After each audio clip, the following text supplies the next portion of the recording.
Today we're going to start chapter 11 of Harry Potter and the Sorcerer's Stone. In the last chapter, Ron was a little mean to Hermione. They had to partner up together in a class, and Hermione was being a bit of a know-it-all as usual, and Ron got annoyed, and when they left class, he told Harry that this is why no one likes Hermione, and she heard and went off crying. Later during the Halloween feast, they learn that Hermione is in the bathroom crying. And a little bit into the feast, Professor Quirrell comes in and announces there's a troll loose. And all the students are supposed to go back to their dormitories, but Harry and Ron suddenly realize, wait a second, Hermione's still in the bathroom and she doesn't know about the troll. So they leave their group and go look for her. And they do find the troll. And the troll goes in the girls' bathroom, and when they didn't know it was the girls' bathroom, Harry and Ron actually locked the door because they're like, oh, we're going to trap the troll and save everybody. They didn't realize they had locked him into the bathroom where Hermione was. So they have to go back, unlock the door, and they go in to try and save Hermione, who was in a corner terrified. And Ron and Harry were really brave in this part, and they both start throwing things at the troll. Harry actually jumps on the troll, and his wand goes up the troll's nose. And then Ron uses that spell. It's funny, it's the spell that Hermione taught him to say correctly. He uses that spell to get the troll's club to go up in the air and fall right on the troll's head and knocks them out. So Professor McGonagall, Snape, and Quirrell come in, and Professor McGonagall's upset with them, but also impressed that they were able to take on this troll. And what was also interesting here was that Hermione actually lied to take the blame for what happened. So she was like, oh, I wanted to go and fight the troll on my own, and they were just trying to help me about talking about Harry and Ron. So she got Harry and Ron out of trouble, which by the end of it, they're like, all right, this was a shared experience that you can't get out of without being friends. So this is the point where they stop being competitive with each other, and the three of them are really going to become good friends. So let's see what happens in the next chapter. Chapter 11, Quidditch. As they entered November, the weather turned very cold. The mountains around the school became icy gray, and the lake like chilled steel. Every morning the ground was covered in frost. Hagrid could be seen from the upstairs windows, defrosting broomsticks on the Quidditch field, bundled up in a long moleskin overcoat, rabbit fur gloves, and enormous beaver skin boots. The Quidditch season had begun. On Saturday, Harry would be playing in his first match after weeks of training. Gryffindor versus Slytherin. If Gryffindor won, they would move up into second place in the house championship. Hardly anyone had seen Harry play because Wood had decided that as their secret weapon, Harry should be kept, secret. But the news that he was playing Seeker had leaked out somehow, and Harry didn't know which was worse, people telling him he'd be brilliant or people telling him they'd be running around underneath him holding a mattress. It was really lucky that Harry now had Hermione as a friend. He didn't know how he'd have gotten through all his homework without her. What with all the last-minute Quidditch practice Wood was making them do. She had also lent him Quidditch Through the Ages, which turned out to be a very interesting read. Harry learned that there were 700 ways of committing a Quidditch foul, and that all of them had happened during a World Cup match in 1473. The Seekers were usually the smallest and fastest players, and that most serious Quidditch accidents seemed to happen to them. That although people rarely died playing Quidditch, referees had been known to vanish and turn up months later in the Sahara Desert. Hermione had become a bit more relaxed about breaking rules since Harry and Ron had saved her from the mountain troll, and she was much nicer for it. The day before Harry's first Quidditch match, the three of them were out in the freezing courtyard during break, and she had conjured them up a bright blue fire that could be carried around in a jam jar. They were standing with their backs to it, getting warm, when Snape crossed the yard. Harry noticed at once that Snape was limping. Harry, Ron, and Hermione moved closer together to block the fire from view. They were sure it wouldn't be allowed. Unfortunately, something about their guilty faces caught Snape's eye. He limped over. He hadn't seen the fire, but he seemed to be looking for a reason to tell them off anyway. "What's that you've got there, Potter?" It was Quidditch Through the Ages. Harry showed him. "Library books are not to be taken outside the school," said Snape. "Give it to me. 5 points from Gryffindor." "He's just made that rule up," Harry muttered angrily as Snape limped away. "Wonder what's wrong with his leg." "Dunno, but I hope it's really hurting him," said Ron bitterly. The Gryffindor common room was very noisy that evening. Harry, Ron, and Hermione sat together next to a window. Hermione was checking Harry and Ron's charms homework for them. She would never let them copy. How will you learn? But by asking her to read it through, they got the right answers anyway. Harry felt restless. He wanted Quidditch through the ages back, to take his mind off his nerves about tomorrow. Why would he be afraid of Snape? Getting up, he told Ron and Hermione he was going to ask Snape if he could have it. Better you than me, they said together. But Harry had an idea that Snape wouldn't refuse if there were other teachers listening. He made his way down to the staff room and knocked. There was no answer. He knocked again. Nothing. Perhaps Snape had left the book in there? It was worth a try. He pushed the door ajar and peered inside, and a horrible scene met his eyes. Snape and Filch were inside alone. Snape was holding his robes above his knees. One of his legs was bloody and mangled. Filch was handing Snape bandages. Blasted thing, Snape was saying. How are you supposed to keep your eyes on all three heads at once? Harry tried to shut the door quietly, but Potter! Snape's face was twisted with fury as he dropped his robes quickly to hide his leg. Harry gulped. I just wondered if I could have my book back. Get out! Out! Harry left before Snape could take any more points from Gryffindor. He sprinted back upstairs. Did you get it? Ron asked as Harry joined them. What's the matter? In a low whisper, Harry told them what he'd seen. You know what this means, he finished breathlessly. He tried to get past that three-headed dog at Halloween. That's where he was going when we saw him. He's after whatever it's guarding. And I bet my broomstick he let that troll in to make a diversion. Hermione's eyes were wide. No, he wouldn't, she said. I know he's not very nice, but he wouldn't try and steal something Dumbledore was keeping safe. Honestly, Hermione, you think all teachers are saints or something, snapped Ron. I'm with Harry. I wouldn't put anything past Snape. But what's he after? What's that dog guarding? Harry went to bed with his head buzzing with the same question.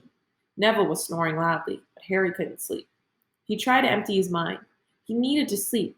He had to. He had his first Quidditch match in a few hours. But the expression on Snape's face when Harry had seen his leg wasn't easy to forget. The next morning dawned very bright and cold. The great hall was full of the delicious smell of fried sausages and the cheerful chatter of everyone looking forward to a good Quidditch match. You've got to eat some breakfast. I don't want anything. Just a bit of toast, wheedled Hermione. I'm not hungry. Harry felt terrible. In an hour's time, he'd be walking onto the field. Harry, you need your strength, said Seamus Finnegan. Seekers are always the ones who get clobbered by the other team. Thanks, Seamus, said Harry, watching Seamus pile ketchup on his sausages. By 11 o'clock, the whole school seemed to be out in the stands around the Quidditch pitch. Many students had binoculars. The seats might be raised high in the air, but it was still difficult to see what was going on sometimes.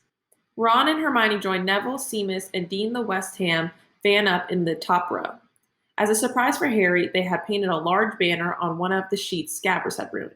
It said, Potter for President, and Dean, who was good at drawing, had done a large Gryffindor lion underneath.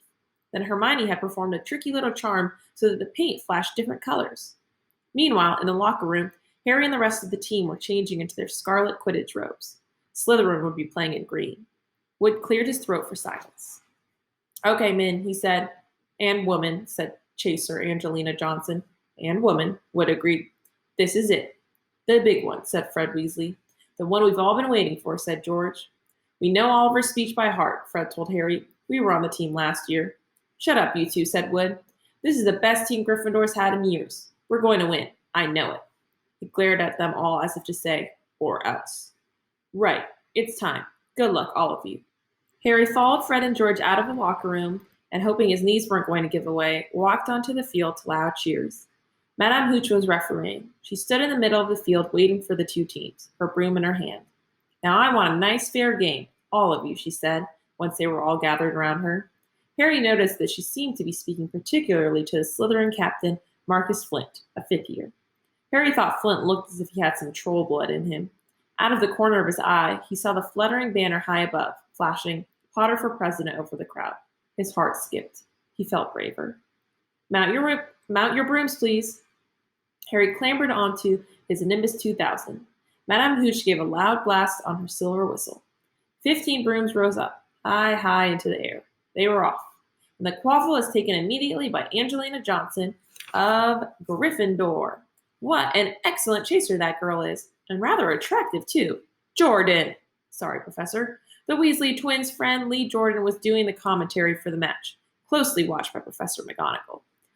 And she's really belting along up there. A neat pass to Alicia Spinett, a good find of Oliver Woods. Last year only a reserve.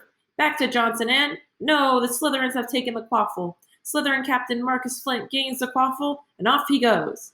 Flint flying like an eagle up there. He's going to... No, stop by an excellent move by Gryffindor keeper Wood, and the Gryffindors take the quaffle. That's Chaser Katie Bell of Gryffindor there. Nice dive around Flint. Off up the field and... Ouch! That must have hurt. Hit in the back of the head by a bludger. Quaffle taken by the Slytherins.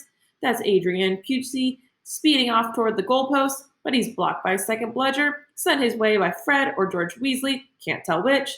Nice play by the Gryffindor beater. Anyway, and Johnson back in possession of the quaffle. A clear field ahead, and off she goes. She's really flying. Dodges a speeding bludger. The goalposts are ahead. Come on now, Angelina. Keeper Bletchley dives, misses. Gryffindor score!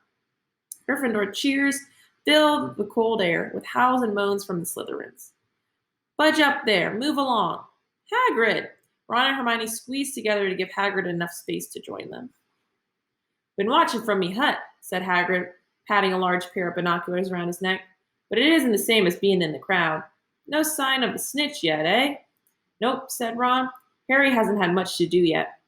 Kept out of trouble, though, that's something, said Hagrid, raising his binoculars and peering skyward at the speck that was Harry. Way up above them, Harry was gliding over the game, squinting about for some sign of the snitch. This was part of his and Wood's game plan. Keep out of the way until you catch sight of the snitch, Wood had said. We don't want you attacked before you have to be. When Angelina had scored, Harry had done a couple of loop-the-loops to let off his feelings. Now he was back to staring around for the snitch. Once he caught sight of a flash of gold, but it was just a reflection from one of the Weasleys' wristwatches. And once a bludger decided to come pelting his way, more like a cannonball than anything, but Harry dodged it, and Fred Weasley came chasing after it. All right there, Harry, he had time to yell as he beat the bludger furiously toward Marcus Flint. Slytherin in possession, Lee Jordan was saying. Chaser Pusey ducks 2 bludgers, 2 Weasleys, and Chaser Bell, and speeds towards the... Wait a minute, was that the snitch? A murmur ran through the crowd as Adrian Pusey dropped the quaffle, too busy looking over his shoulder at the flash of gold that had passed his left ear. Harry saw it. In a great rush of excitement, he dived downward after the streak of gold. Slytherin seeker Terrence Higgs had seen it too. Neck and neck, they hurtled toward the snitch. All the chasers seemed to have forgotten what they were supposed to be doing as they hung in midair to watch. Harry was faster than Higgs. He could see the little round ball, wings fluttering, darting up ahead. He put on an extra spurt of speed. Wham! A roar of rage echoed from the Gryffindors below. Marcus Flint had blocked Harry on purpose, and Harry's broom spun off course, Harry holding on for dear life. Foul! Screamed the Gryffindors. Madame Hooch spoke angrily to Flint, and then ordered a free shot at the goalpost for Gryffindor. But in all the confusion, of course, the golden snitch had disappeared from sight again. Down in the stands, Dean Thomas was yelling, Send him off, ref! Red card! What are you talking about, Dean, said Ron. Red card, said Dean furiously. In soccer, you get shown the red card and you're out of the game. But this isn't soccer, Dean, Ron reminded him. Hagrid, however, was on Dean's side. They had to change the rules. Flint could have knocked Harry out of there. Lee Jordan was finding it difficult not to take sides. So, after that obvious and disgusting bit of cheating, Jordan, growled Professor McGonagall. I mean, after that open and revolting foul. Jordan, I'm warning you. All right. Flint nearly kills the Gryffindor Seeker, which could happen to anyone, I'm sure, so a penalty to Gryffindor, taken by Spinett, who puts it away, no trouble, and we continue play. Gryffindor still in possession. It was as Harry dodged another bludger, which went spinning dangerously past his head, that it happened. His broom gave a sudden frightening lurch. For a split second, he thought he was going to fall. He gripped the broom tightly with both his hands and knees. He'd never felt anything like that. It happened again. It was as though the broom was trying to buck him off. But Nimbus 2000s did not suddenly decide to buck their riders off. Harry tried to turn back toward the Gryffindor goalposts. He had half a mind to ask Wood to call time out, and then he realized that his broom was completely out of his control. He couldn't turn it. He couldn't direct it at all. It was zigzagging through the air, and every now and then making violent swishing movements that almost unseated him. Lee was still commentating. Slytherin in possession, Flint with the quaffle, passes Spinett, passes Bell. Hit hard in the face by a bludger? Hope it broke his nose? Only joking, Professor. Slytherin score? Oh no. The Slytherins were cheering. No one seemed to have noticed that Harry's broom was behaving strangely. It was carrying him slowly higher away from the game, jerking and twitching as it went. Don't know what Harry thinks he's doing, Hagrid mumbled. He stared through his binoculars. If I didn't know better, I'd say he'd lost control of his broom. But he can't have. Suddenly people were pointing at Harry all over the stands. His broom had started to roll over and over, with him only just managing to hold on. Then the whole crowd gasped. Harry's broom had given a wild jerk, and Harry swung off of it. He was now dangling from it, holding on with only one hand. Did something happen to it when Flint blocked him? Seamus whispered. Can't have, Hagrid said, his voice shaking. Can nothing interfere with a broomstick except powerful dark magic? No kid could do that to a Nimbus 2000. At these words, Hermione seized Hagrid's binoculars. But instead of looking up at Harry, she started looking frantically at the crowd. What are you doing? Moaned Ron, gray-faced. I knew it, Hermione gasped. Snape, look. Ron grabbed the binoculars. Snape was in the middle of the stands opposite them. He had his eyes fixed on Harry, and he was muttering nonstop under his breath. He's doing something. Jinxing the broom, said Hermione. What should we do? Leave it to me. Before Ron could say another word, Hermione had disappeared. Ron turned the binoculars back on Harry. His broom was vibrating so hard, it was almost impossible for him to hang on much longer. The whole crowd was on its feet, watching, terrified as the Weasleys flew up to try and pull Harry safely onto one of their brooms. But it was no good. Every time they got near him, their broom would jump higher still. They dropped lower and circled beneath him, obviously hoping to catch him if he fell. Marcus Flint seized the quaffle and scored 5 times without anyone noticing. Come on, Hermione, Ron muttered desperately. All right, we're going to stop right there. This is a really intense game of Quidditch, and it looks like Harry is in some serious danger, and Ron and Hermione seem to suspect that Snape has something to do with it. Let me know what you think is going to happen next.